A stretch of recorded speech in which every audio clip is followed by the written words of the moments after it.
검찰 수사의 칼날이 여러 방향에서 이명박 전 대통령을 향해서 가고 있습니다. 먼저 이명박 정부 시절의 국정원 블랙리스트 사건.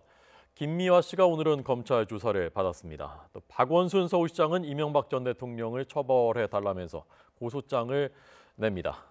이번엔 검찰로 가보겠습니다. 김태민 기자 나오십시오.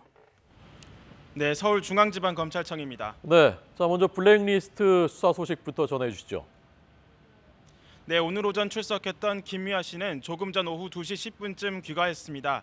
김 씨는 조사 내용을 묻는 질문에 당시 국정원이 개인 행동 하나하나를 살폈더라면서 개인 사찰이라는 표현까지 써가며 충격적이었다고 표현했습니다. 어제 배우 문성근 씨에 이어 오늘 이른바 연예인 블랙리스트 피해 조사를 위해 검찰 청사에 나왔는데요. 앞서 김 씨는 청사에 들어가기 전 기자들과 만난 자리에선 이명박 전 대통령을 지목해 강하게 비판했습니다. 김 씨의 말 들어보겠습니다.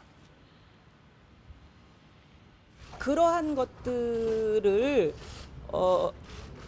실행하도록 시킨 대통령이 정말 그 요즘 젊은 사람 말대로 싫어하냐? 예. 아니 대통령이 국민을 적으로 돌리고 이렇게 사찰하면 어느 국민이 대통령을 믿고 이 나라를 믿고 이야기를 하며 활동을 하겠습니까? 앞서 김 씨는 지난 2010년에도 당시 방송 하차를 요구한 KBS 측에 블랙리스트 의혹을 제기했다가 명예훼손 혐의로 고소를 당하기도 했습니다. 김 씨는 이런 자리에 다시 서는 것이 괴롭고 힘들지만 자신만의 문제가 아니라고 생각한다며 책임감을 가지고 조사에 임하겠다고 밝혔습니다. 그러면서 이 전 대통령에 대해서는 민형사상 소송을 제기할 계획이라며 현재 그 범위를 검토 중이라고도 설명했습니다. 김 씨는 지난 2011년에도 당시 원세훈 국정원장의 지시로 MBC 라디오에서 8년 만에 하차하는 등 피해를 입은 것으로 알려졌습니다. 이처럼 당시 블랙리스트에 포함된 유명인이 80명을 넘는 만큼 당분간 피해 조사는 계속 이뤄질 전망입니다. 네, 박원순 서울시장도 이명박 전 대통령 고소한다고 밝혔다면서요? 네, 조금 전 박원순 시장의 변호인단은 서울중앙지검 청사를 찾았습니다. 이명박 정부 당시 국가정보원에 이른바 박원순 제안 문건과 관련해 이명박 전 대통령을 처벌해달라며 고소장을 제출한 겁니다.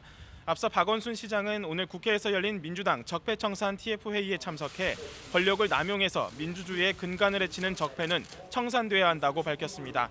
이어 박원순 제안 문건은 자신과 가족뿐 아니라 청년 실업자와 비정규직 노동자, 서울시 공무원을 넘어 서울 시민을 향한 제업이었다고 비판했습니다.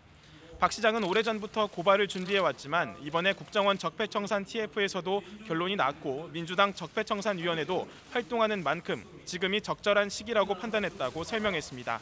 앞서 지난 11일 국가정보원 개혁발전위원회는 국정원 적폐청산 TF로부터 국정원이 박 시장을 종북인물로 규정하고 서울시장의 좌편향 시정운영 실태 및 대응 방안, 좌파의 등록금 주장 허구성 전파 등의 문건을 만든 사실을 보고받고 검찰 수사 의뢰를 권고했습니다. 이에 따라 현재까지 원세훈 전 원장이 최종 윗선으로 지목됐던 국정원 비리 수사는 이명박 전 대통령까지 그 가지를 뻗을 전망입니다. 지금까지 서울중앙지검에서 YTN 김태민입니다.